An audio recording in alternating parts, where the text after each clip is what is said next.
Hey everyone, I'm Laxmi Sarathy, your favorite guest host of the Eat and Drink Real Estate podcast, where we discuss everything real estate.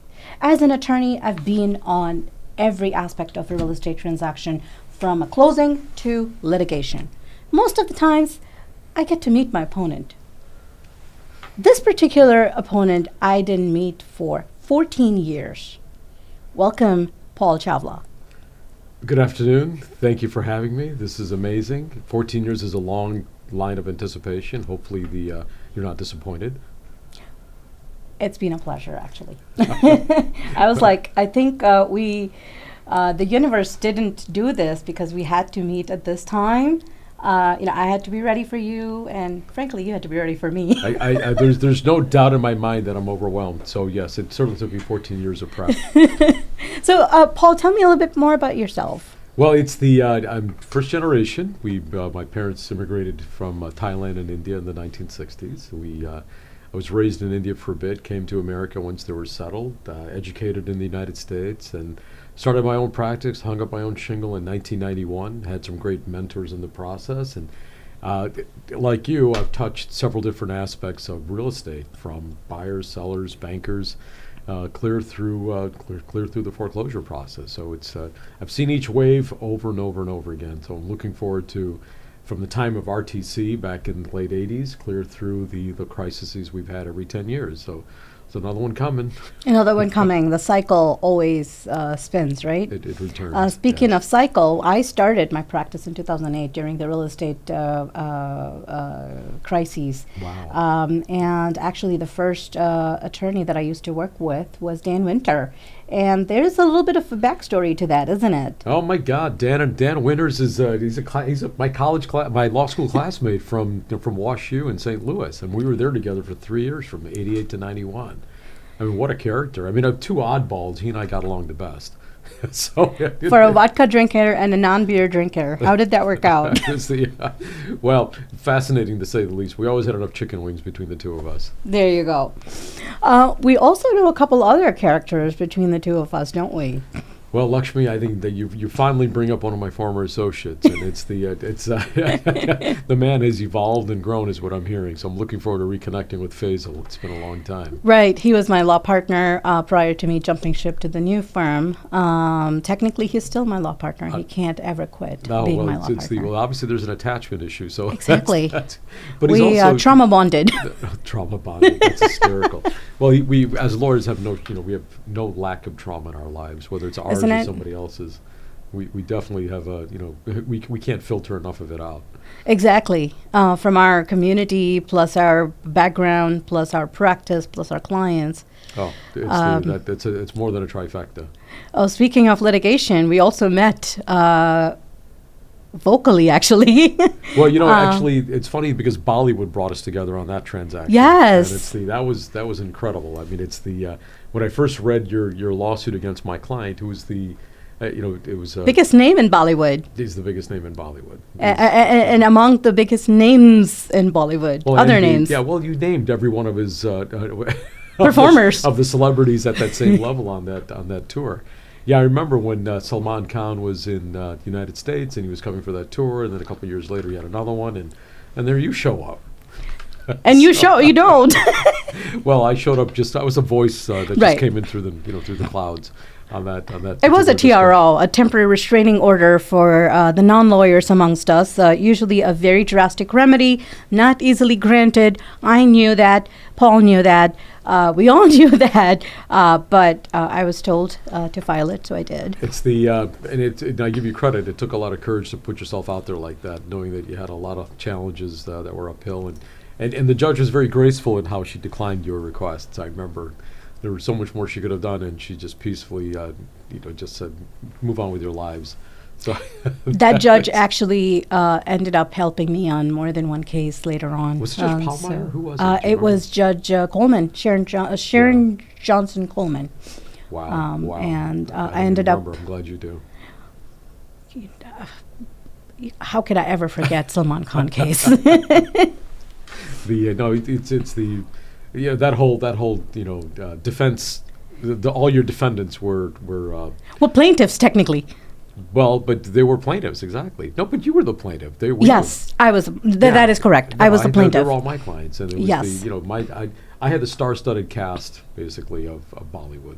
And I was going uphill. But that actually, it was good in a way because I got a chance to connect with you, even though we didn't know.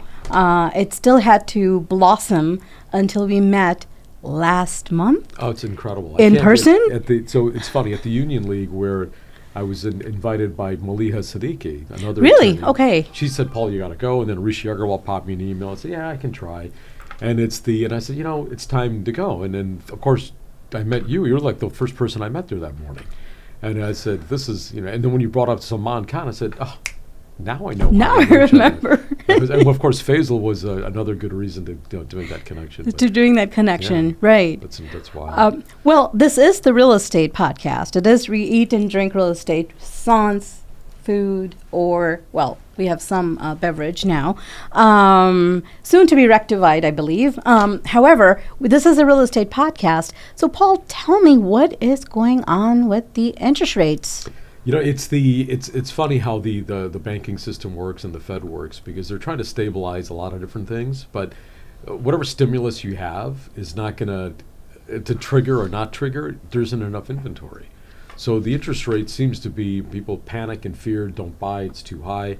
That shouldn't change the needs of a family. If somebody needs, they need to buy. They need to buy. And at the end of the day, rates, everyone's forecasting they'll be coming down by the end of the year again.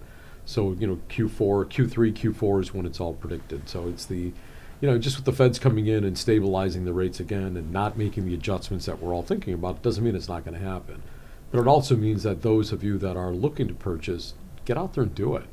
Because if you're, don't slow down. The market's not going to slow down. The market, it's not a matter of it slowing down, it's a matter of there being inventory for people to have.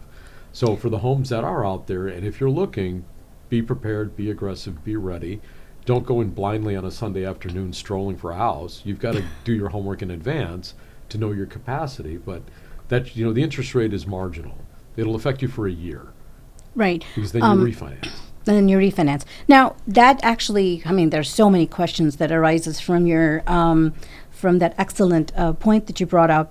I wanted to bring out 2 points. Number one, why is the inventory so low? Well, I think there's a lot of reasons why. One is that pre-COVID, you had people buying and selling just normally. COVID, nobody did anything.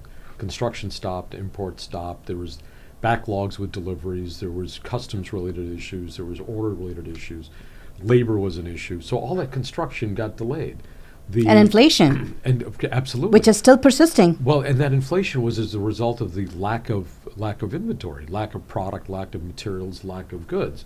So which starts another cycle where you don't have building materials, so there's not enough buildings being built or houses being built, and then that leads to a dearth of lack of housing. Right, and because of that lack of housing is why you have that demand is still so high. So there's so many things that have compounded into why there's an inventory is not as available, because people aren't selling. They got great rates. They're sitting at 3% rates, many of whom had probably modified their loans either pre-COVID, during COVID, and then now they're sitting on 3% rates. I think you make a great point. And they don't want to go to 7% interest rates. Absolutely. And it's they bought the home, and they look at the fiscal side of it. There's been a lot of awareness since 2010 within consumers as well. There's been a lot more fiscal responsibility with buyers also. And fortunately, there's also been a lot of revisions in the application process that have, forced better buyers to be better quality purchasers. Back at the turn of the century, everyone was giving away houses like it was, Hershey bars, and it was unbelievable that you're doing 110% loan. You had a pulse, you got a home or a loan. Yeah, it was remarkable, and it's it's not that everybody shouldn't share the American dream, but what happened in the past is that all these aggressive programs, unscrupulous appraisers, unscrupulous mortgage lenders, fraudulent Community documents. Reinvestment Act. Yeah, those all had a major impact beyond just all the dirty players out there. So it all how should we say, it all snowballed into a massive problem for several years. So why are people not selling? number one, the interest rate is a big reason for them not to sell. Number two, they've managed to to make money and to live within and adapt within that lifestyle. And then their needs have also changed, where they're not looking to always go bigger and bigger and bigger. So you're seeing that part of it also. But the pent-up demand is still very much there. So I go back and say is that if you're a buyer and you're going to buy, then be prepared and be ready to go at it. And the other puzzle in this picture is the renters, with the rents going up and up and up and not going down. A lot of, I'm seeing in this market, a lot of first-time home buyers seeking to move from paying high rent to paying high mortgage. Laxmi, that's an interesting point also, because at the end of the day, those tenants that have that financial capacity to pay the higher rents at quality homes, quality residences, a 3-bedroom's going for $2,500 in the suburbs as a rental, Right. maybe even higher depending on the neighborhood. That's equivalent to a 4,000 square foot house with a $500,000 mortgage. So there's you look at it and say, well, where do they want to go? Well, they're not stepping down their standard of living. They're going to continue to rent until they find that house that suits them, and hopefully they're building some level of savings Equity at the same time or to do it. To build up that equity. You would hope that they have that downstroke. So the challenge is that knowing that they're going to be able to be aggressive and to go in, and you'll find that and a lot of their marketing and a lot of their target is based on online. So there's the new buyers, the new first-time home buyers, they're better educated than a lot of realtors as to the inventory out there, because they're scoping Redfin, they're scoping Zillow, they're on every possible website that's out there, and saying, what about this? What about that? What about this? So, there's a lot of information on that internet highway that's feeding a lot of these buyers. Including Zillow and Redfin and yes. the infamous Zillow I like to use. I like to say all the time. It is, because it's also misleading as to values and as far as numbers, and there's and it's all superficial. It's all information that's scrubbed off the internet and circulated and compiled so that people can process. There's a lot of good data, but there's also a lot of information as far as values that isn't real. And that's what those indicators are always off by. You can't rely on that as an indicator of a value. Speaking of those Zillows and Redfins, etc., are we seeing the end of the realtor as a participant in the real estate market? I sure hope not, because there's what's going on with the NAR? Well, so it's if you're not following it, what's ended up happening is that there was a class action lawsuit made against a number of companies in Missouri, and it really attacked the ability for the buyer to negotiate the compensation structure to their real estate agent. And it's always been a typical split of a percentage amount between 5 and 6 or 4 and 6%, 4 and 7% depending on the deal, between the buyer's agent and the listing agent and the selling agent. So the seller typically engages a real estate company who lists it on the MLS or equivalent service to present it to the marketplace. A buyer would engage their realtor, who would then be able to present offers to the listing agent. So the lawsuit effectively said that the selling agent needs to be compensated directly by the buyer. The practical problem with this is that most buyers who are buying homes are putting 20% down, paying the financing, paying appraisal fees, paying their lender fees, and then on top of that, they've got to come up with another 2 to 3 to 4%, or whatever it's probably 2 to 3% on a home that they're purchasing, is more money that's not equity that's coming out of their pocket to purchase a home.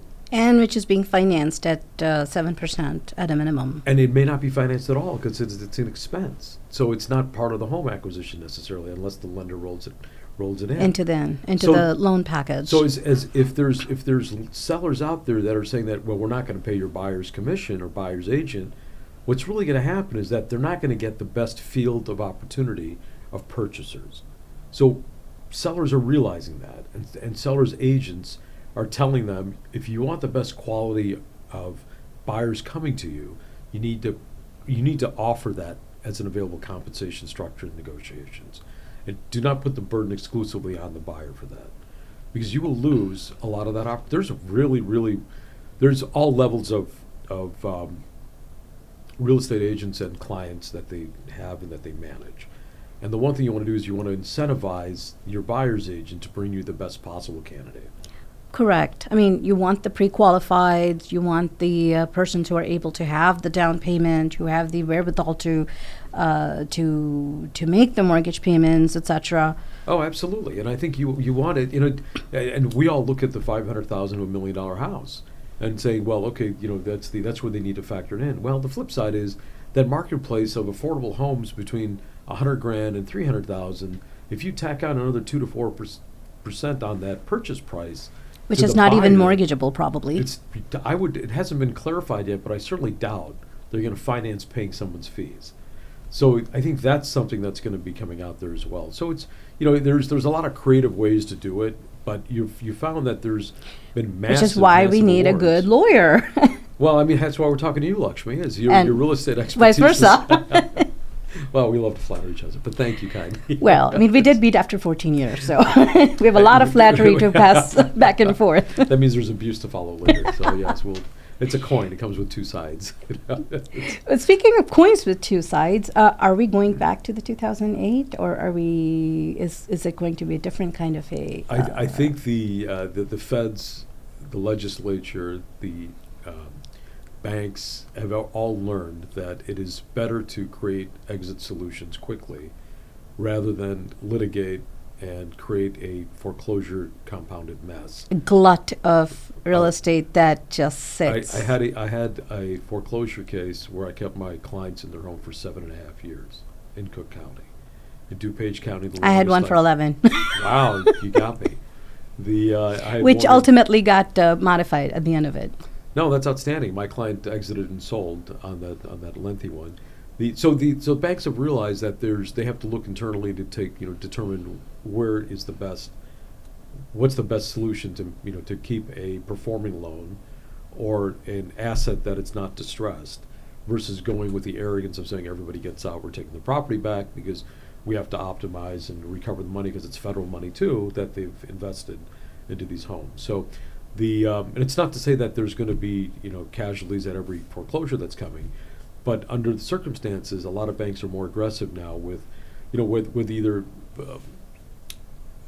putting the arrears on the back end, doing modifications, splitting it, right, to figure out how there's ways to do alternative plans. So you got to be aggressive to prevent that same level of calamity.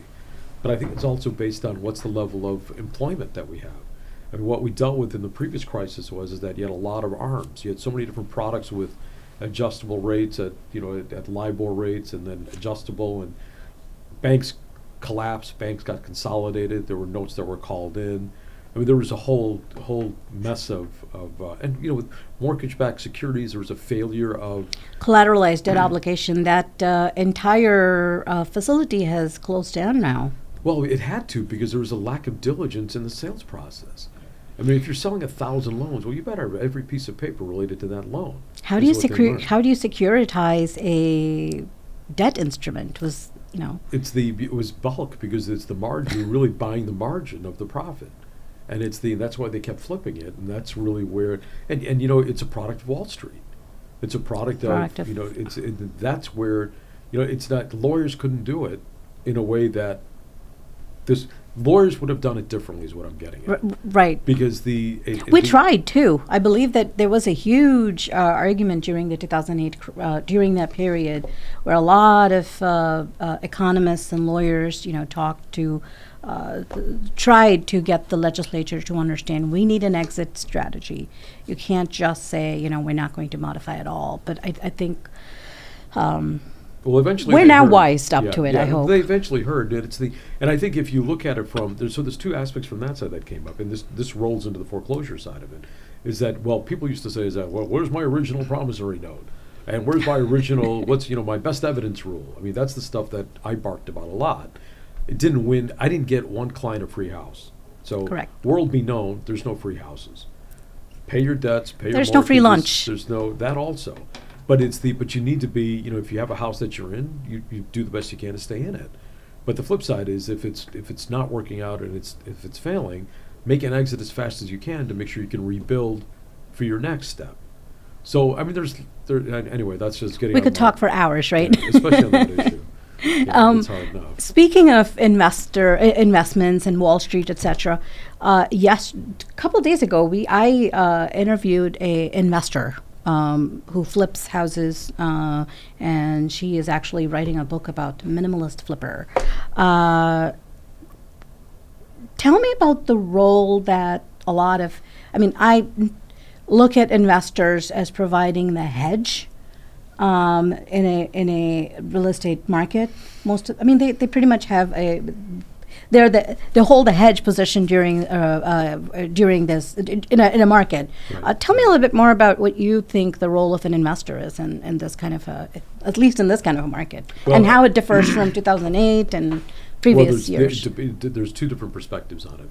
One is that the investor, that if it's a bulk investor, and it's versus the hobbyist, right? The one that wants to go ahead and be a weekend warrior and go to an auction at a foreclosure sale and jack up the price, being clueless, because you never know what you're getting into. Then there's the bulk investors that try to buy notes directly from the banks and to process it that way. So there's two aspects of it. Ultimately, the investors that come in that I've worked with in the past are doing it for two reasons. One is they obviously profits the underlying term, but they're also able to turn a good product around, and they want to maintain the value of that community, because they know that their asset and then that investment is going to manage and grow. They want to manage to grow that value so it also benefits the neighborhood. There's other investors that are vultures that will come in and do whatever they possibly can to get in and on it. And that's where you got to be careful, because that's when you also get into, the quality of work that they put in may not be as what one would expect. So I've been on both sides of the equation. One is representing investors acquiring and buying, and then the flip side is of homeowners that have purchased from investors after they remodeled on the shoddy craftsmanship. So there's I think it's a necessary evil, because the investor is going to be the secondary market that's going to try to, where banks need to flood it, to flush out their toxic loans and losses. Right, exactly, from that side.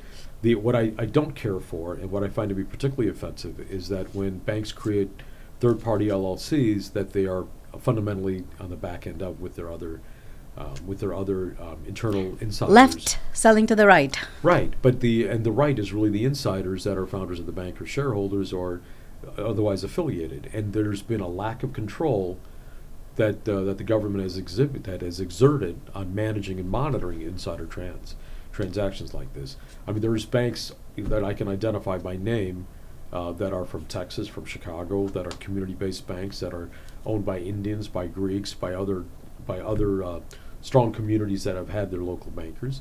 Even Chinese now, if I'm not mistaken, or Korean. So you're talking about the investment banks, not the commercial banks. Well, I'm talking about banks that have, from the investor perspective, their distressed assets go to an investor pool that they control. That's what I'm talking about, and it's so we've experienced that because we've seen in transactions back in 08, 09, 010 where this occurred. So because the lending criteria for mortgages was actually pretty strict for a little while, right? It's the creativity that the answer is yes, but the creativity that the lending industry has brought out again needs to be really well managed to make sure it's not, and harnessed to make sure we don't have the products that we had, no doc loans, 110% loans, an 80-10-10.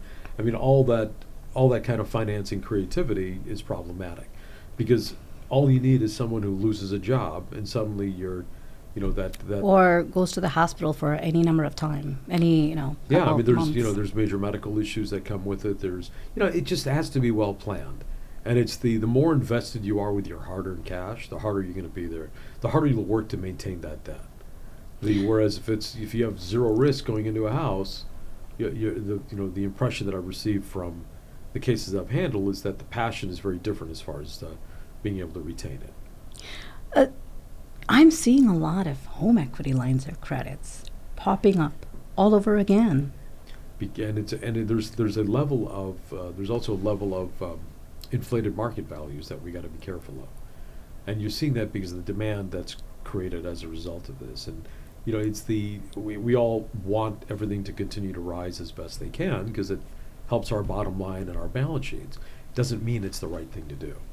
Nothing goes to infinity, right? Nothing goes to infinity, but but banks are also wised up. They're going to retain 20 to 25% equity. They're not going to be in a position. And then they have the PMI now, which is tell me about the PMI. Oh, about the mortgage interest is the private mortgage insurance. Private mortgage. That's really what I would say. Yes, thank you. Well, it's a necessary evil for a lot of people. And it's not for the buyer, right? Well, it's a buyer's expense. It's at buyer's expense, but it's not for the buyer. No, of course not. It's there to protect the mortgage company.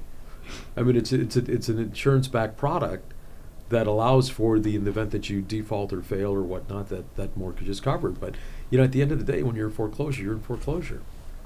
Yeah, they're not going to just step up and pay.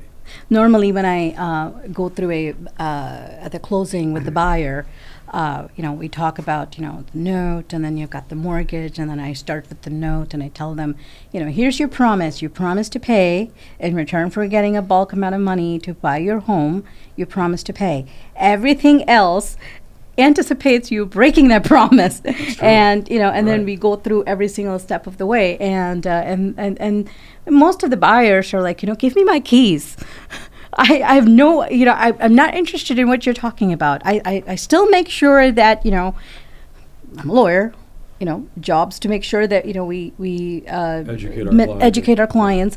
And so I make sure, this is what this says, this is what this says, this is what PMI is, this is what forced placed insurance is. Well, what is a forced placed insurance? It's amazing because you're right, a lot of consumers, they want to get to the end line because they've been doing doc supplements with their lender for weeks on end.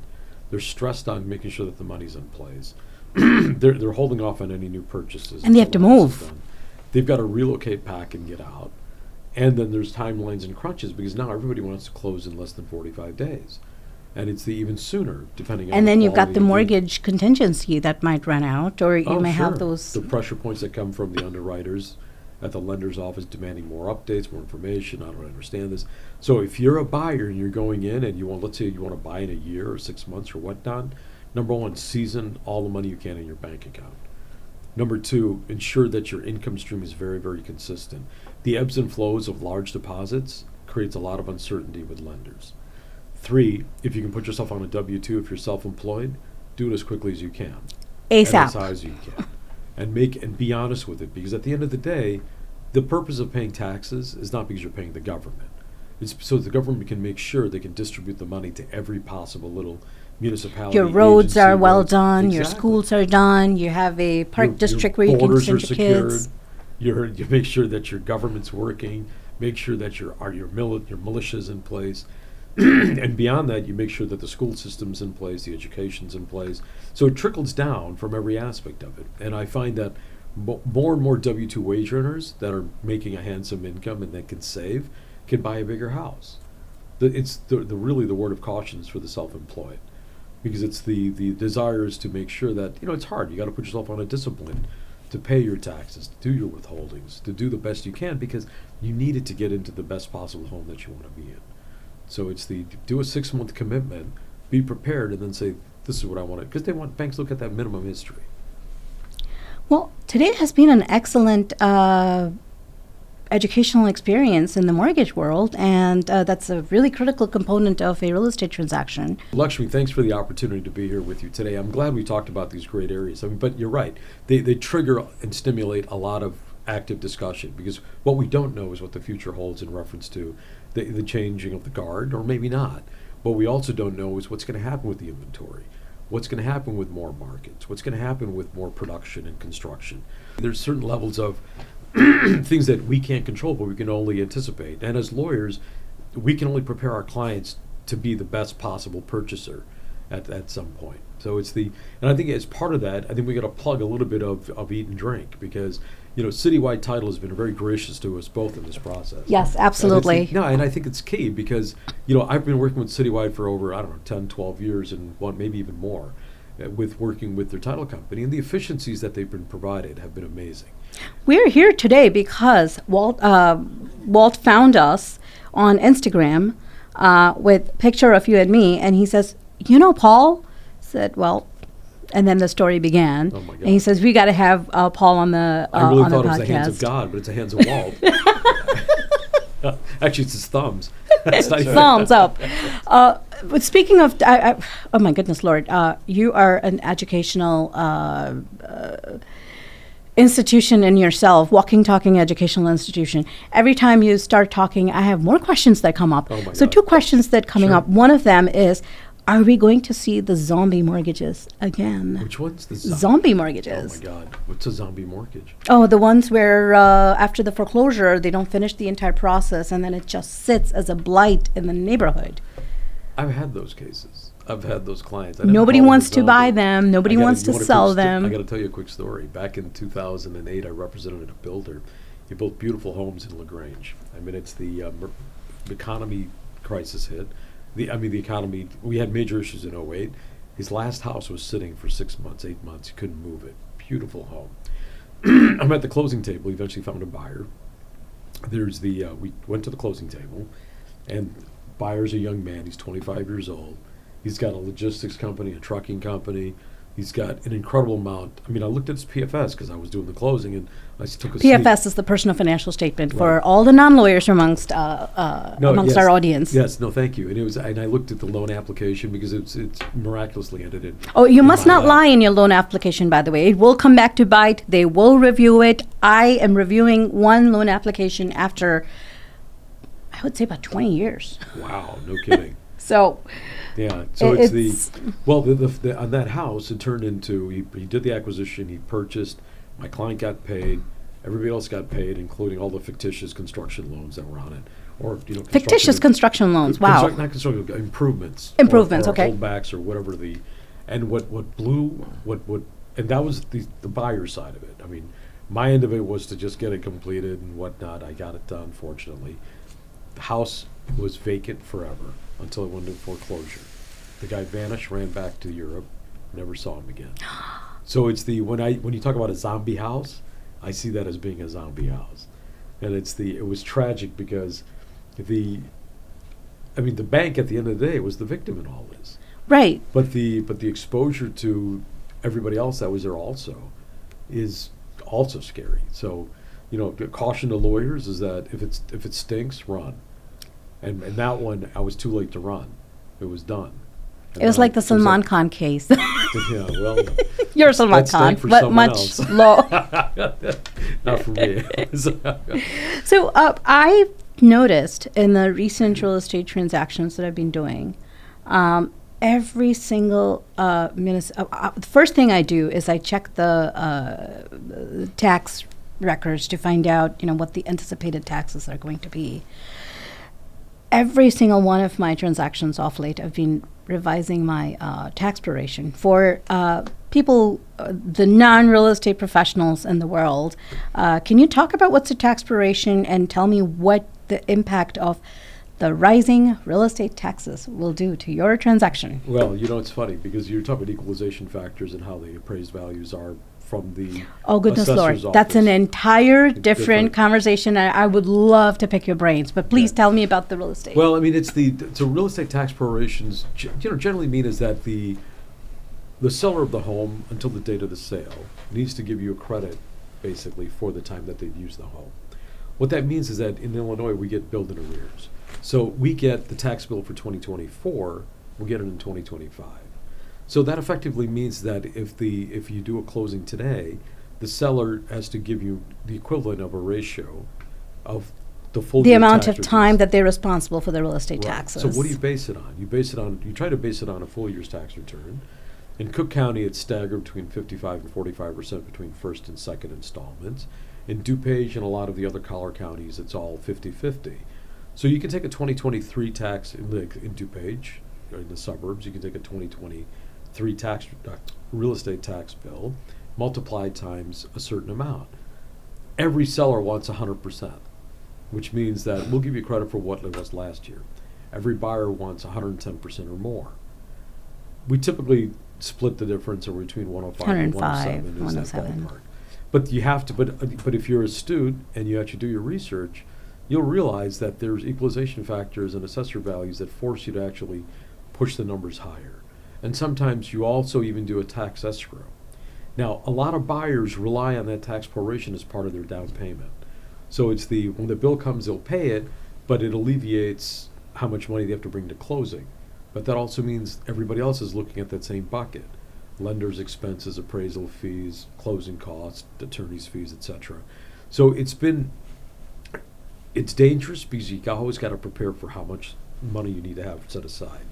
Lenders are more and more demanding for having escrows placed for taxes. They're looking at the future because they have to hold it for 30 years, the loan absolutely. portfolio. Right, and it's and a lot of or at least, some 15, but and for the average consumer, if you think about it, if it's a $5,000 per year real estate tax bill, and you're saying, well, I'm losing the benefit of the interest of my money. Well, okay, you're losing 4% or 3% or 2%. It's not much, but if you have that capacity to make a check and make it payable, your bank's going to believe you because your loan application would have said so. For a lot of people, it's better to just escrow and pay as you go. But going back to the tax proration issue. Oh God, that's another question. Escrow. Yeah, I mean exactly. And a lot of people, they change as taxes change, bills get higher. You're going to be, you'll be required to up the ante as far as how much you're inputting and how much you're depositing monthly on your escrow. And that's for most residential homeowners, at least. That's the RESPA, which is real estate. Well, it's not so much the RESPA. You're talking about the tax escrow side of it, or correct. In what respect? I think there's disclosures that your lender will give you on all their documents, and it's just you have to be prepared to make that as part of your budget. Every good loan officer will make you want to do it because Yes. they need you to factor it into your expenses because that's what convinces the lender that you have adequate resources on a monthly basis. But I think 30% is your max that they want you to be on your Income towards your to debt to income rate. Well, actually, it shouldn't be more than 30% of your income for mortgage. your home, for The your mortgage home amount expense. to your income ratio. Right, exactly. For your home payment. Because you have to eat, you have to pay, the traveling expenses, and you have to live. Sure. No, absolutely. So I think there's been a lot of, there's a lot of good safeguards in place for that. So I recommend all my clients to escrow their taxes. The larger investors, the larger players that have multi-million dollars worth of real estate, they've already got a different relationship. They have it stacked so that their money's already ready to go for their taxes. But the smaller one-offs, two-offs, the lenders are going to require the payments up front. How is it different in the commercial real estate arena? In reference In to taxes? reference to Or just the entire, in general. Oh my God, completely. That's a very different process. It's the Podcast for another day? Oh, absolutely. I've been happy to do that. But I think the essence is you're not going to get a 30-year mortgage on a commercial deal. That's the first place. So people have a misconception. And balloon mortgages? You're going to always get a 5-year, because most of the lenders are community banks. You're not going to be doing national banks for a lot of commercial lending. And which also means that you're paying higher interest rates because they're basing it off their deposits and their CDs and other commitments they've got from their own depositors. Right. And there's money. I think there's a 10-to-1 ratio with the feds of what they give them to work with. So the more the CDs that you park with your local community bank, the more money that's committed for a longer period of time, the more of an advance they can get from the feds to loan out. And that's what gives you the CD rates and the money market rates, et cetera. It does, because that's what gauges it, because the bank's got to make a profit on that CD because they loan that out at that premium interest rate. So, I always had trouble with banks from the respect that from the aspect that why am I getting billed monthly to have my money parked with you? Because because at one point we had zero Right. expenses on bank accounts. And it's at the end of the day, it's a service. You have to just appreciate it that you've got staff, you've got overhead, you've got people working, you've got people that are attentive to you. And the coffee in the bank.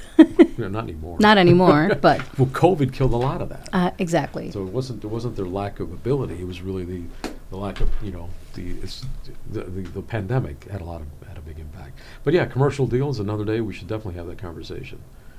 Paul, it has been incredible. I could talk forever. Well, Laxmi, thank you for the opportunity. This is. But I see that time's ticking, and Walt's giving me the stink eye. So I think that it makes sense that we call it a day today. But it has been an absolute pleasure learning from you and listening to your words of wisdom. I think 14 years. I'm glad you've been holding these questions for a long time. It's very, thank you for having me here today. I appreciate it, and the stimulus has been fabulous, and I look forward to our next combo. For all of our audience, thank you for joining us and welcoming Paul and I to share our words of wisdom. This is another episode of Eat and Drink Real Estate Podcast. And we say namaste and sat shri akal. And sat shri akal.